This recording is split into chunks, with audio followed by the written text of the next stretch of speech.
Lorsque nous entrons dans un édifice religieux tel que celui dans lequel nous nous trouvons, nous pouvons entrevoir un espace rempli de stimulations sensorielles qui cherchaient à émouvoir et à conduire les fidèles vers le recueillement.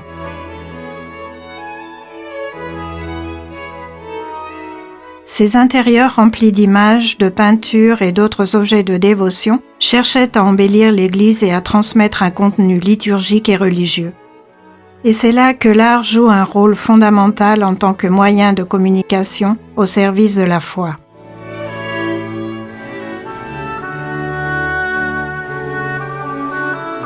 Les murs de pierre nus qui aujourd'hui nous entourent n'ont plus rien à voir avec la réalité des siècles passés. Autrefois, ces murs étaient encombrés de peintures murales, d'images et de retables, de constructions éphémères pour des célébrations spéciales, ainsi que de tapisseries et de tentures qui recouvraient les chapelles et les autels.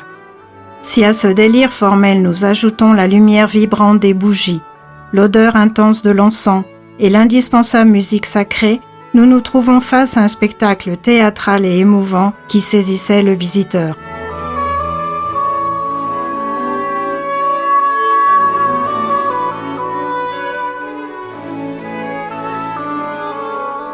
Cette cathédrale que nous visitons aujourd'hui n'a pas été une exception, car tout au long de son histoire, elle a compté sur un ensemble complet de mobilier qui la décorait et remplissait les exigences liturgiques, sociales et artistiques nécessaires.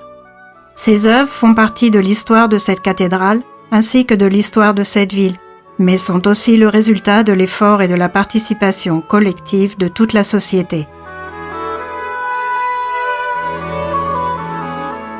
Néanmoins, occupant une place prestigieuse parmi les églises des alentours, les membres de l'élite sociale de Vitoria ont voulu être présents dans cette ancienne collégiale.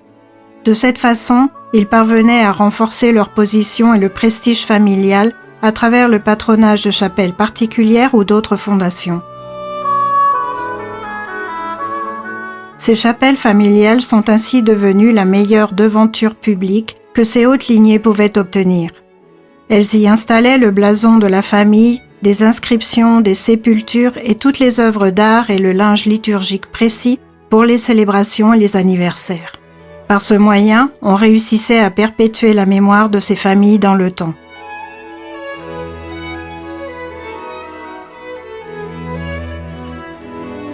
Tout cela facilitait le fait qu'aujourd'hui, nous conservons encore des œuvres d'art extraordinaires réalisées par d'illustres artistes ou venus de terres lointaines.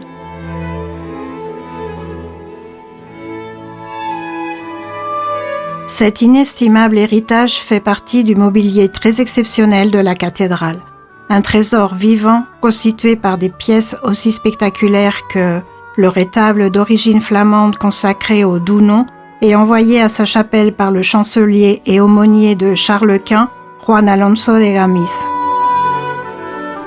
Le tableau de la Lamentation sur le Christ mort, attribué au peintre flamand Gaspard de Cailleret, envoyé à sa chapelle du Saint-Christ par les frères Galarreta, secrétaires d'État et de guerre en Flandre, ou le reliquaire des 11 000 vierges, offert par Claudia de Lira à cette même chapelle.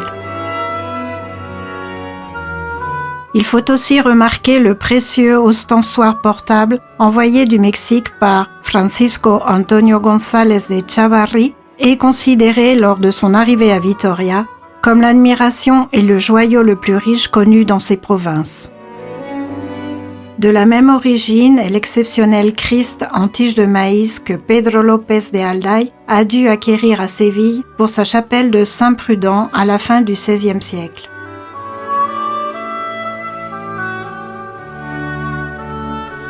Ou les ensembles luxueux d'ornements liturgiques philippins envoyés à cette cathédrale par le doyen Francisco Díaz de Durana. Le mobilier d'œuvres d'art dont le visiteur pourra profiter lors de son parcours est beaucoup plus important. Néanmoins, actuellement toutes les œuvres d'art ne se trouvent pas dans cette cathédrale.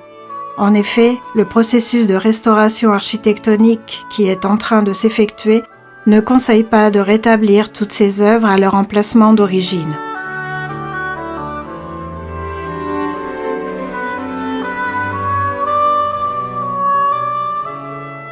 Seul un petit groupe de pièces a été choisi pour revêtir partiellement cet édifice afin qu'il puisse reprendre peu à peu sa vie culturelle et religieuse. Le reste des objets se trouve sous bonne garde dans des musées et d'autres institutions.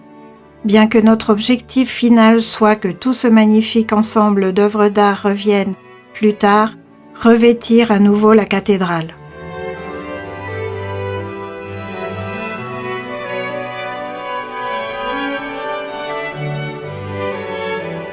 Nous espérons que cette ambition pourra se réaliser un jour et que la cathédrale récupérera grande partie de son histoire et de sa personnalité afin que les générations futures puissent en profiter dans tout son ensemble et toute sa valeur.